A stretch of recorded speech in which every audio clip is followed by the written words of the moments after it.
One of the things that few criticizers of the series has been is that they feel like I gave too many excuses for stupid thinking and beliefs. While it's true that people enjoy exploiting excuses to be lazy and receive special treatment, the purpose of a psychological diagnosis is not to give someone an excuse, but to make one aware of their own situation so that they may come up with a game plan for overcoming it. I had the same discussion with Kelly Jones 00 about how she claims that men are better than women. There are things that each sex will be more likely to fall prey to in terms of health and psychoses.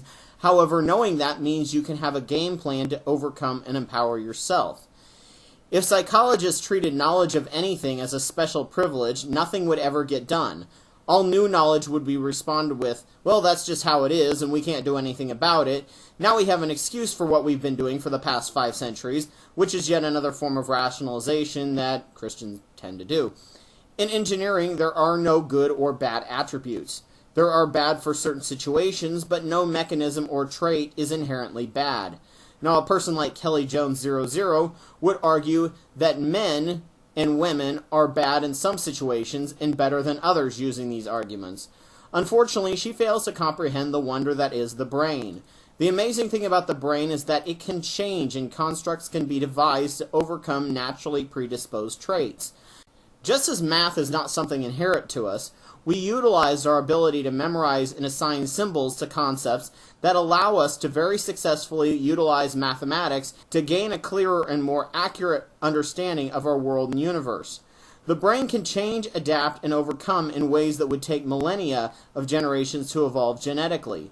Skepticism is a mental construct that tends to go against our common sense. First reaction is to have a blind faith in something told to us by someone we trust, or to be xenophobic of things told to us by someone we disagree with. The us versus them mentality, of course, has very many advantages, but it's also very damaging and counterproductive in terms of understanding and progress.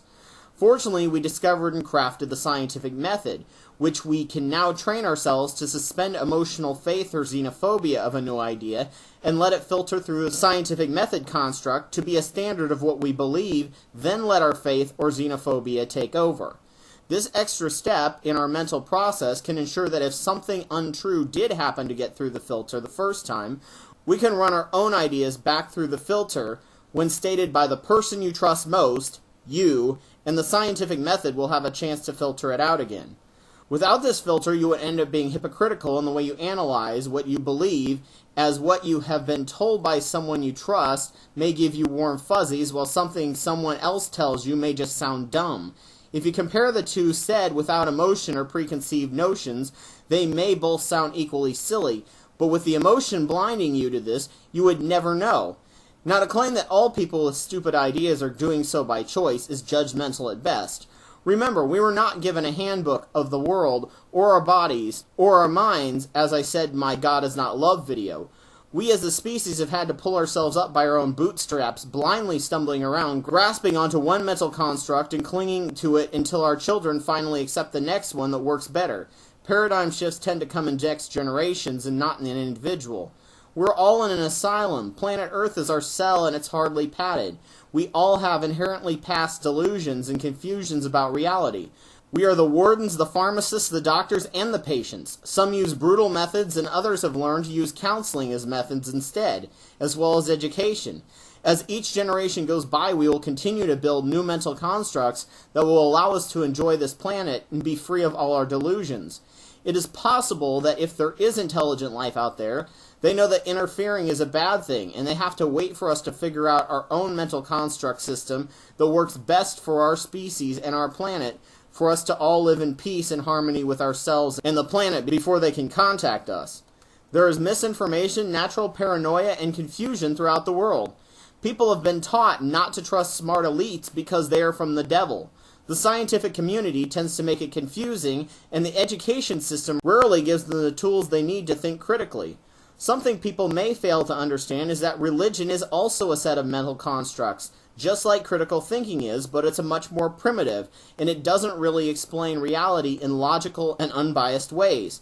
To drop that mental construct requires replacing it with another mental construct, and to give up religion entirely requires replacement of all mental constructs given to them by that religion, which are usually much more complicated to understand than their religion had. The purpose of this series is not to let religious people off the hook entirely, but to lay out the problems we skeptics have to face in ways of education and awareness of human psychological error. Until we know the precise problems, we can't begin to work on a solution. We will have to figure out ways to attack each mechanism piece by piece and help replace it with a better and healthier mental construct, something a good psychologist does. After this series is over and I've had a break from the subject and time to mull things over in my head, I hope to begin to figure out ways to fix these problems in people as opposed to using harsh tactics like ridicule and insult that many people resort to. Ridicule is fine for the people who you know will never change, like Ray Comfort, Pat Robertson, Gear Up, and Nephilim Free. Those people will probably never change, as people like that almost never change unless reality bitch slaps them into wanting to change. Right now, they have every motivation to stay in their belief as they bask in the glow of their adoring fans.